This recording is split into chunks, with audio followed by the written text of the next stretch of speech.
Regardez, Soulé de Paris ne veut pas que le nom de Soro Guillaume soit dans la liste des revenus.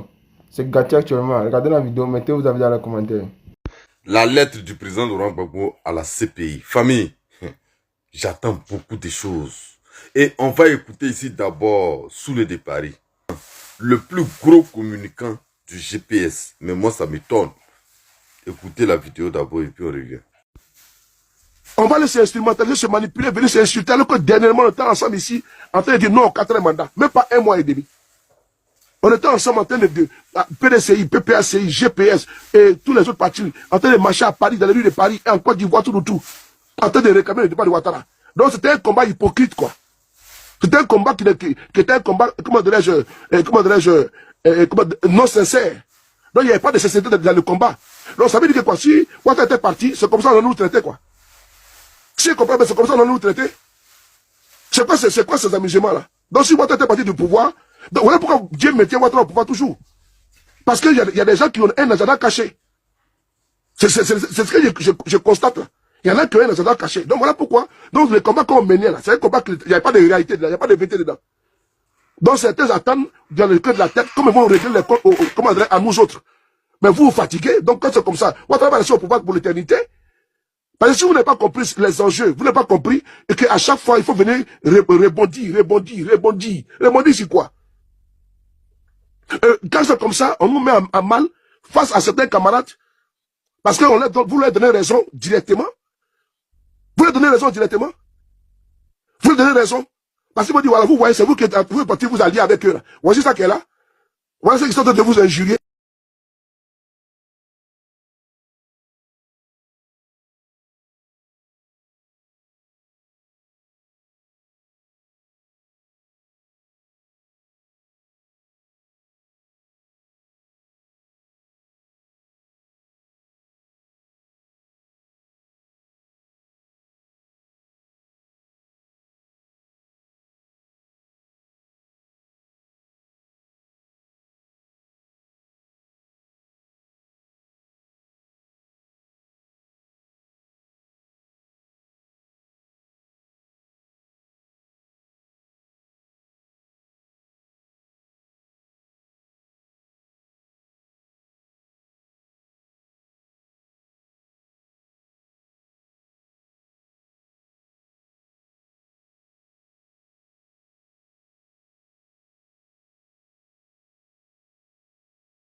Cette vidéo, envoyez ça sous les de Paris. J'ai fait tout à l'heure une vidéo où je devrais lui répondre, mais malheureusement, la partie où je parlais n'est pas sortie. Donc, s'il vous plaît, partagez massivement la vidéo pour que ça atteigne sous les de Paris. J'ai attendu sous les de Paris dire sur un panel que les partisans du PPACI sont des hypocrites. Ils sont dans le combat, dans l'hypocrisie. Bon, je ne sais pas. Depuis la lettre du président Laurent Gbagbo est sortie, les partisans du PPACI n'ont jamais fait de vidéo pour invectiver le président Soro Diom. Donc c'est de quel partisan il parle aujourd'hui? Maintenant, je vais lui dire une chose. Ce que Soro Diom a fait aux Ivoiriens, qu'ils sachent que il ne peut pas enlever ça dans leur tête. Tout ce que les Ivoiriens ont subi avec Soro Diom, ça ne va jamais quitter la tête des Ivoiriens.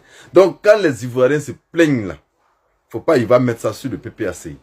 Parce que c'est Soro Diom lui-même qui a dit qu'il a été rebelle, qu'il a été le représentant de la rébellion. Il faudrait que, sous le départ, tu n'es pas un enfant pour qu'on t'explique ça. Il faut le comprendre. Les gens ont tout perdu. Ils ont perdu tous leurs biens. Ils ont perdu la vie. Pour quelque chose que Soro Diom lui-même s'est tapé la poitrine. Donc si les gens font des panels pour parler de Soro Diom, là, tu dois les regarder comme ça. Parce que c'est normal. C'est légitime. Parce que les Ivoiriens ont mal. Maintenant, nous, les communicants du PPACI dont tu parles là, nous, on a déjà fait vidéo pour parler de Soro Diom. Ou bien c'est du président de Laurent Gbagbo tu parles, qui était avec vous par hypocrisie. Dis-moi quelque chose. Il faut que tu m'expliques. Si c'est du président Laurent Gbagbo que tu parles, ou bien si c'est des partisans du PPACI que tu parles, ou bien si c'est les Ivoiriens qui ont tout perdu à cause de Soro Diom, c'est d'eux tu parles. Il faut être clair dans ce que tu dis. Oui, il faut être clair. Parce que ce combat que nous sommes en train de mener là, comme toi-même tu l'as dit, si on ne se dit pas les vérités là, on ne va pas avancer. Oui. Donc toi, sous le départ, en tant qu'un grand communicant, en tant qu'un ancien sur les réseaux sociaux, tu ne peux pas venir dire ce genre de trucs là sur les réseaux sociaux. Ça ne se ressemble même pas. Ça ne te ressemble pas. Il faut te ressaisir. Parce que tu es un grand frère. Et tu es un ancien. Donc ressaisis-toi. Merci de partager la vidéo. Le président Laurent Gbagbo a posé la balle au centre. On voit d'autres qui sont en train de courir dans tous les sens. Non, non, non. Revenez au centre, c'est ici que ça va se passer. C'est là qu'on va jouer. Je vais m'adresser ici particulièrement aux militants du GPS. Voilà. Parce que je le dis, parce que j'ai écouté même les chefs là de la communication là, sous le de Paris. Voilà, on m'a envoyé une de ces vidéos, je l'ai écouté et moi j'ai été vraiment surpris avec tous les gros mots que tu parles, le gros français que tu comprends. On va aller juste une, voici le message du président. Donc on va aller juste une petite partie. Écoutez, ici le président Laurent Gbagbo dit, mais le pays est divisé géographiquement. Voici la phrase intéressante. Tout le monde sait, Soro Diom l'a dit, il est le chef de la rébellion. Quand tu veux citer quelque chose, quand on va saluer les gens, quand tu vas faire quoi que ce soit et qu'il y a un chef qui est là, vous savez qu'on commence toujours par le chef. N'est-ce pas? Le président Laurent Gbagbo maintenant va dire, il poursuit. Les rebelles étaient des Ivoiriens connus. Qu'est-ce qu'il dit? Il commence par le sergent-chef Ibé. 2. Il dit Shérif Ousmane. 3. Il dit Isiaka Ouattara. 4. Isiaka Ouattara dit Ouattao. Il continue. Il dit Tio Fozue. Il poursuit. Il dit Moru Ouattara. Il poursuit. Kone Zakaria. Il poursuit. Il dit Loseni Fofana. Et enfin, il dit Soro Diom. Et après, le fameux etc. Ou alors, le fameux mot, hein, etc. Donc, ne pensez pas que je vais parler ici de blé ou de pardonner. Donc, quand il le dit, et après ça, je vais dire, hein, je vais expliquer. Voilà, je n'ai pas dit que Soro Diom n'est pas le chef de la rébellion, comme lui-même s'est dit. Mais écoutez, vous avez vu, j'ai lu la partie qui les choque là. J'ai lu ça ici. Et quand vous-même vous voyez en fonction de ce que j'avais dit auparavant, et dans cette lecture là, sachez au moins qu'il y a vraiment ici du respect qui a été accordé quelque part. Mais de 2, quand on poursuit, quand vous allez RFI qui fait une interview hein, avec Maître Altit qui pose la question pour dire que on a comme l'impression que eux-mêmes, même les gens dehors savent que la lettre qu'elle a là, lui qu'on vise là, on connaît déjà la personne qu'on vise. Pourquoi vous voulez vous donner de la contenance?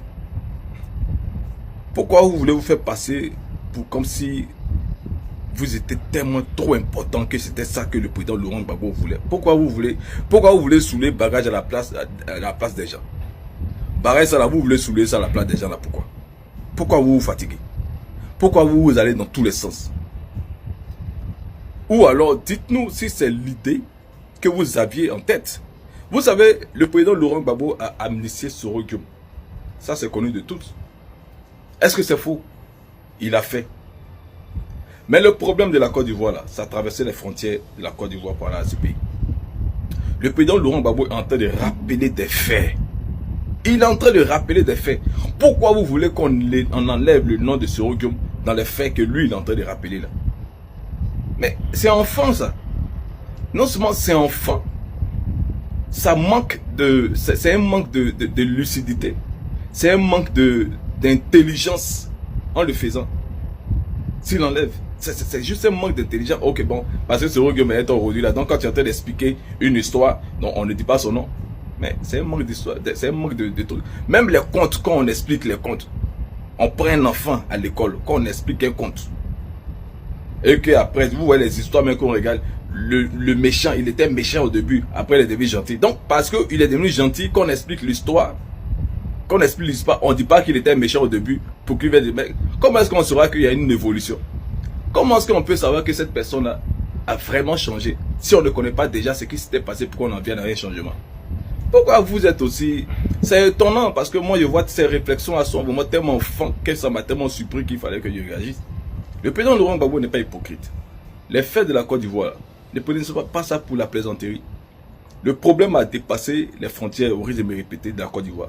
C'est aujourd'hui à l'international. Tout le monde va aller répondre. Y compris Soro Guillaume. Mais le président Laurent Gbagbo, une fois, m'avait dit que Soro Guillaume là, le barrage que lui-même a pris là, c'était trop... Parce que derrière, même Draman Ouattara que vous voyez aujourd'hui, le président Laurent Gbagbo, nous on ne vise pas Draman Ouattara. Draman Ouattara c'est quoi? Draman Ouattara ce n'est qu'un petit pion du système. Vous comparez les actions du président Laurent Gbagbo avec des petitesses quoi. Je ne sais pas pourquoi vous vous fatiguez pour rien. Vous vous fatiguez pour rien. Chacun on aura en proportion de ses engagements dans tout ce qui s'est passé. C'est tout. Donc, Soro Guillaume est en train de demander pardon. Si la justice, peut-être, je dis en griffe, si la justice peut-être se prononce, mais sachez que si Soro Guillaume, la sentence de Soro Guillaume ne serait pas même chose que celle de Draman Ouattara. Donc, il y a tellement de choses, il faut laisser les gens répondre. Et quand on explique l'histoire, laissez que, jusqu'à preuve du contraire, jusqu'à ce que Soro Guillaume dise qu'il n'est pas le chef de la rébellion, que lui-même le dise, comme il avait annoncé au début qu'il était le chef de la rébellion. Mais laissez les gens le rappeler, c'est pas mauvais. Donc arrêtez d'aller dans tous les sens. Arrêtez d'aller dans tous les sens. Peut-être l'idée que vous avez derrière, c'était que, bon, on aille comme ça, comme si de rien ne s'était passé. On blanchit Soro Guillaume tout d'un coup, mais ça va pas dans la tête. Vous avez perdu la raison ou quoi? Vous avez perdu la raison. Si tel est le cas, alors il faut avancer rapidement. Si vous ne voulez rien, mais avancez rapidement avec tout ce qui s'est passé. Vous voulez qu'on vous rappelle certaines choses, mais on n'est pas là, on n'est pas à ce stade. À ce stade, je pense que on est en train de voir ensemble comment est-ce qu'il faut enlever. Parce que vous-même, barrage que vous avez soulé pour venir là, ça vous a dépassé. Vous voulez faire croire aux gens que non, c'est barrage que vous-même vous avez soulé pour venir là. Vous avez chargé ça ici qu'à cause de... Ne faites pas, on va dire les choses et puis après ça une cacophonie. Arrêtez ça. On a décidé d'aller pour le travail. Travaillons.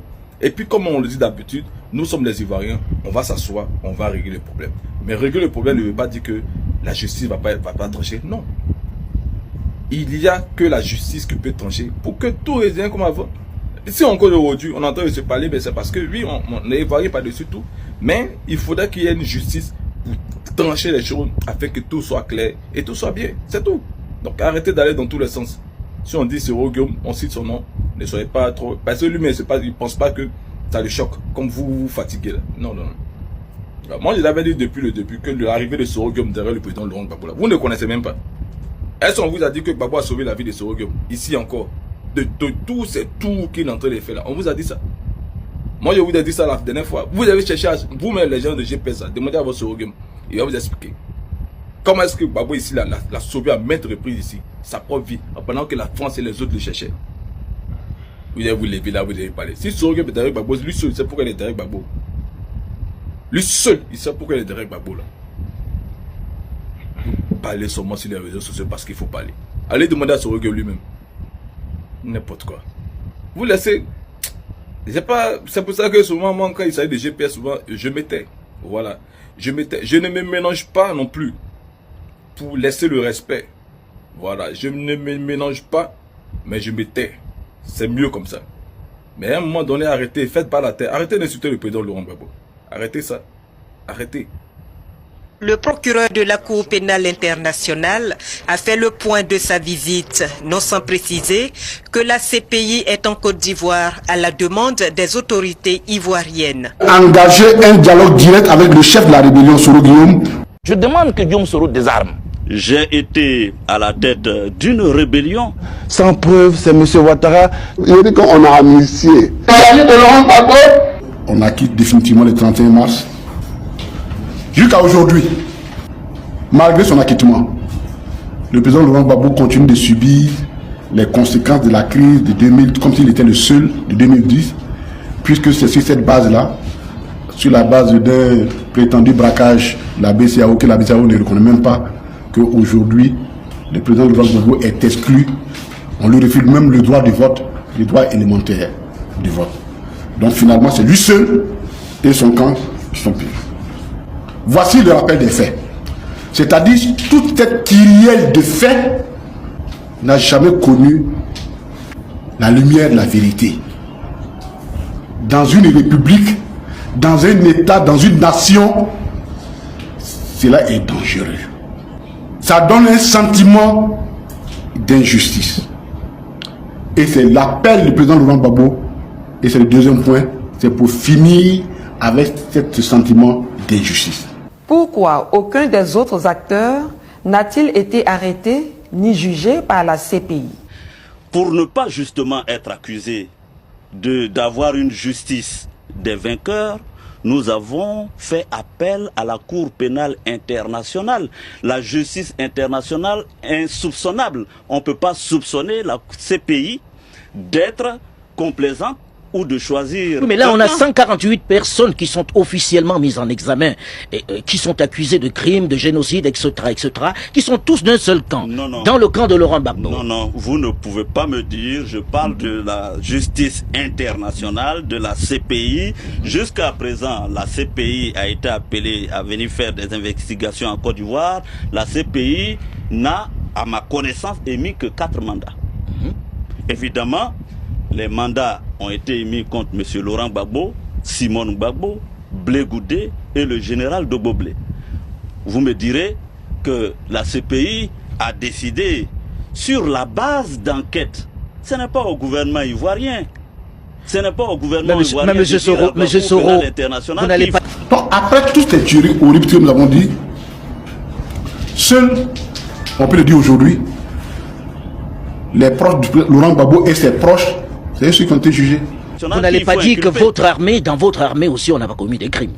Alors, je vais vous dire, les forces républicaines de Côte d'Ivoire ont agi en légitime défense. Quand les policiers poursuivent et traquent le hors-la-loi, et que le hors-la-loi tire sur la police, que la police riposte, peut-on les mettre sur la même balance?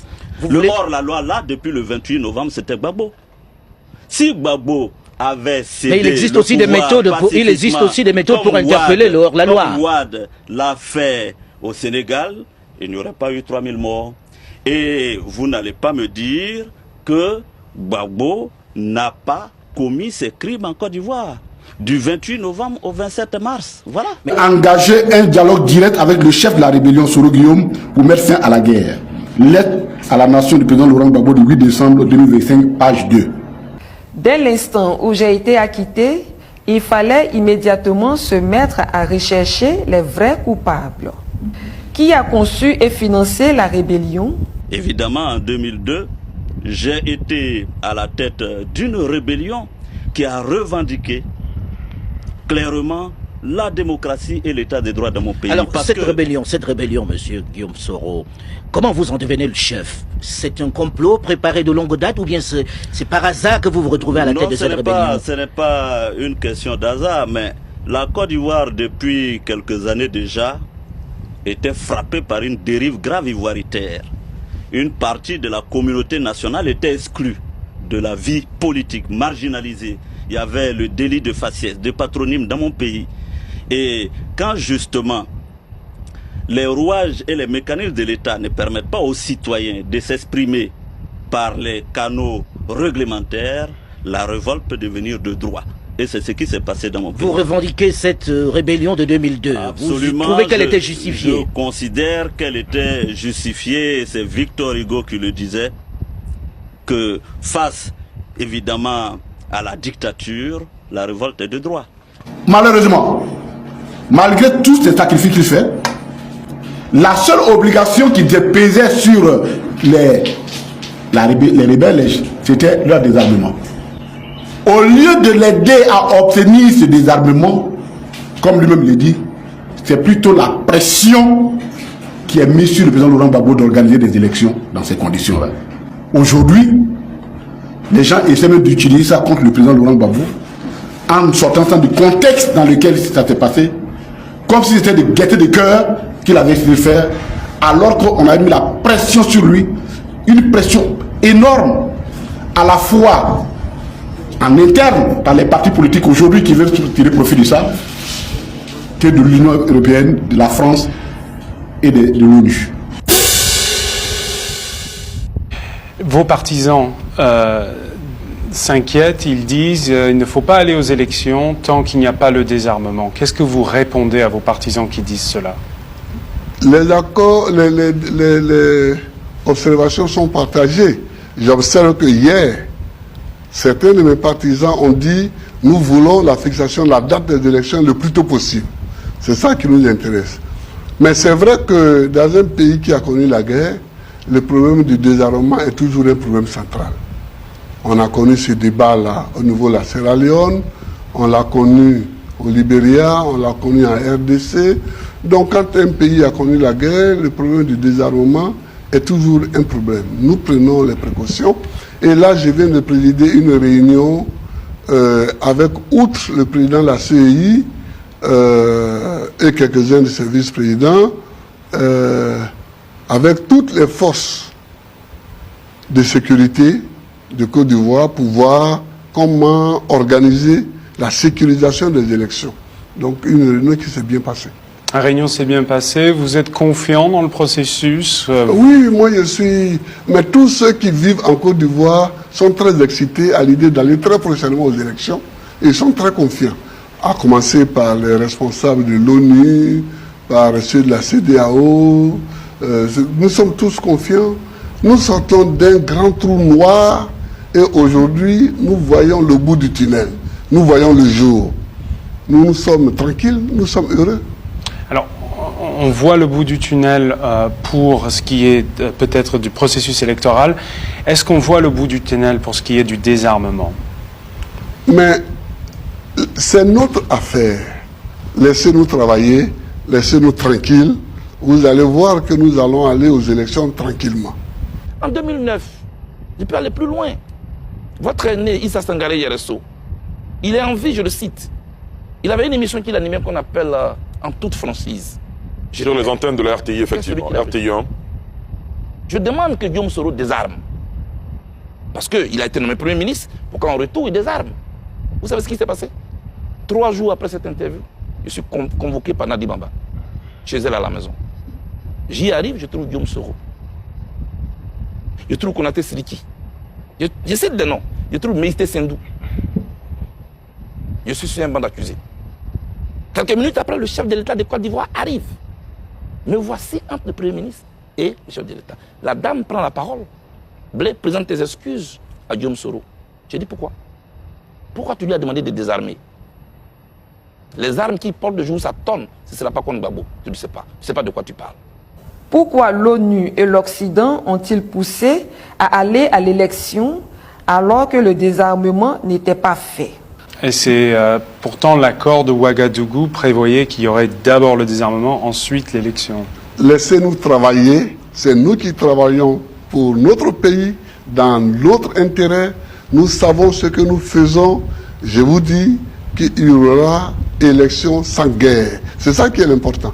Pour toutes ces questions, j'ai demandé à mon avocat, Maître Emmanuel Altit, de ressaisir la CPI et de remettre sur la table le problème de la guerre en Côte d'Ivoire. Il faut que la vérité éclate. Vous me direz que la CPI a décidé sur la base d'enquête. Ce n'est pas au gouvernement ivoirien. Ce n'est pas au gouvernement ivoirien. Mais Monsieur Soro, vous n'allez pas dire que votre armée, dans votre armée aussi, on n'a pas commis des crimes. Alors, je vais vous dire, les forces républicaines de Côte d'Ivoire ont agi en légitime défense. Quand les policiers poursuivent et traquent le hors-la-loi, et que le hors-la-loi tire sur la police, que la police riposte, peut-on les mettre sur la même balance?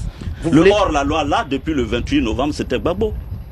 Si Gbagbo avait cédé... Mais il existe aussi des méthodes pour interpeller le hors-la-loi. Comme Wade l'a fait au Sénégal, il n'y aurait pas eu 3000 morts.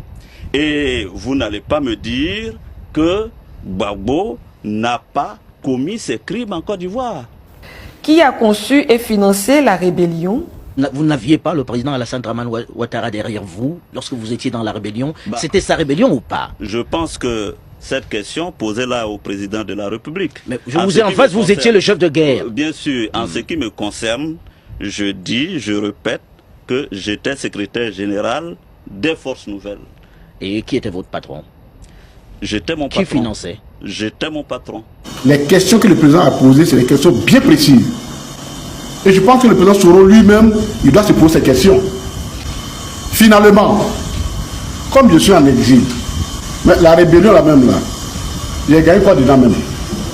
Si je n'ai rien gagné, mais qui est le bénéficiaire? Et donc, qui a financé la rébellion? Je pense que lui aussi, les questions que le président Laurent Gbagbo a posées l'intéressent. Les réponses l'intéressent aussi. Donc il n'est pas visé, c'est pas lui qui est visé. De toute façon, lui-même, il a revendiqué, il a déjà publiquement revendiqué être chef de la rébellion. Donc, il n'y a rien à cacher sur lui. Mais c'est tous ceux qui sont derrière, parce que quand même le président toujours le dit, il dit quand même Soro qu'il venait de quitter l'université. Ah, non, si on dit. Donc voilà. Donc il n'est pas visé, puisque de toute façon lui-même s'est déclaré déjà comme étant responsable de la rébellion. Mais c'est toutes les mains qu'on soupçonne d'avoir guidé et financé que l'on cherche. On nous a accusés d'être à l'origine des difficultés de notre pays quand le 19 septembre 2002, la crise a éclaté. Et je voudrais assumer ma part de responsabilité. Nous demandions que tous les Ivoiriens, sans exclusion, qu'ils soient du nord, du sud, de l'est, de l'ouest, du centre, qu'ils soient musulmans, chrétiens et autres, nous ne demandions qu'on leur accorde, qu'on restaure leur dignité.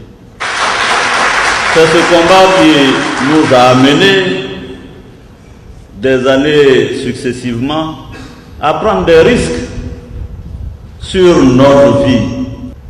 C'est pourquoi je me suis toujours senti blessé, insulté, quand certains ont prétendu que nous étions de jeunes manipulés qui menions un combat par procuration. Je n'ai pas encore vu quelqu'un qui est suffisamment courageux, qui dit « je laisse l'autre de l'autre côté et puis je vais prendre la balle pour lui ». Et de toute façon, je crois que les gens peuvent nous reprocher beaucoup de choses, mais personne ne peut nier notre constance et notre détermination dans nos convictions propres depuis l'université.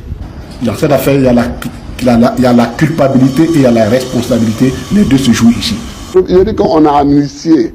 Madame, moi je suis chef d'État.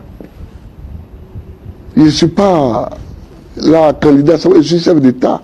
Et quand j'ai présenté des lois d'amnistie, la première était une loi d'amnistie que j'ai présentée à l'Assemblée nationale. La deuxième, on n'avait pas le temps, donc j'ai dû même prendre une ordonnance qui tient lieu de loi.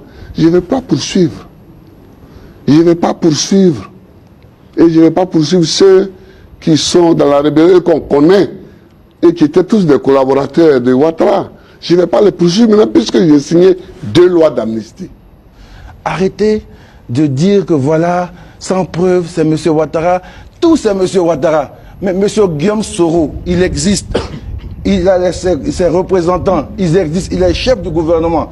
Il dit c'est moi le patron de la rébellion. Et cette rébellion, voilà pourquoi on l'a faite. Et donc, qui a financé la rébellion? Il dit qu'on a amnistié. C'est comme les collègues Katina et autres là. Ils ont été amnistiés. Et un jour comme ça, le président Ouattara se lève, il dit bon, les collègues Katina même là. Bon, venez, on va essayer de voir encore qui a volé, qui a braqué la BCAO. Qu'est-ce que le collègue Katina va répondre? L'affaire a été jugée. On a été condamné et puis on a été amnistié. Laurent Gbagbo, il aurait dû juger les rebelles. Mais il allait les juger comment? Parce qu'il était avec eux. S'il avait un ami, s'il avait son petit dans la rébellion, qui est Soro Guillaume, il va juger comment? Donc nous, on veut savoir.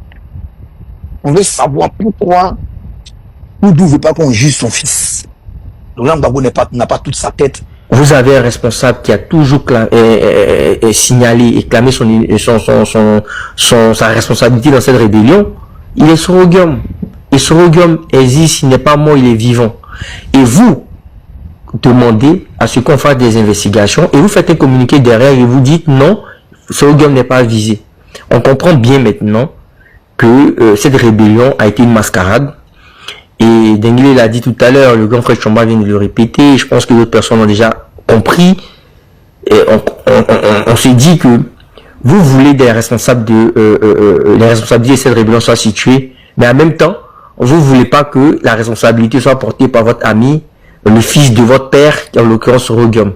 Donc vous êtes prêts aujourd'hui pour qu'il y ait un seul verdict. Pour vous, quand on parle de responsabilité de la rébellion, il faudrait qu'on accuse seulement le président Alassane Ouattara pour que vous soyez satisfait. Et je comprends que les gars ont un problème avec la justice. Leur seule préoccupation, ce n'est même pas de savoir qui a organisé la rébellion, qui a tué le nombre d'Ivoiriens, qui a mis le Nord en retard, qui a fait qu'aujourd'hui les Ivoiriens sont divisés. Leur objectif, c'est simplement qu'il y ait une condamnation pure et simple du président Alassane Ouattara et certainement des gens qui sont autour de lui. Et c'est seulement cela qui pourrait satisfaire les gars. Donc ils ne sont pas dans la recherche de la vérité. Écoutez, en Côte d'Ivoire, que personne ne se méprenne. Ce discours est un discours de manipulation, c'est une propagande abjecte. Mais Gbagbo, c'est du mensonge, c'est de l'intoxication. Ce qui nous rassure, c'est que son discours n'a plus le même impact, la même portée, parce que nos concitoyens savent que sa vie politique appartient au passé de la Côte d'Ivoire. Nos concitoyens savent que sa vie politique appartient au passé de la Côte d'Ivoire. Il y a un temps pour tout, et je le dis sans animosité envers Laurent Gbagbo, le temps de la politique active est derrière lui. Non, mais ça, je le pensais depuis 2013. En conclusion, je considère pour ma part, mais cela n'engage que moi, qu'il n'a pas changé. Il n'a rien appris et il n'a rien oublié. Il continue d'être un politicien, un opposant professionnel. Il a ajouté à cette qualité un amuseur public. Il a ajouté à cette qualité un amuseur public. Il a ajouté à cette qualité un amuseur public.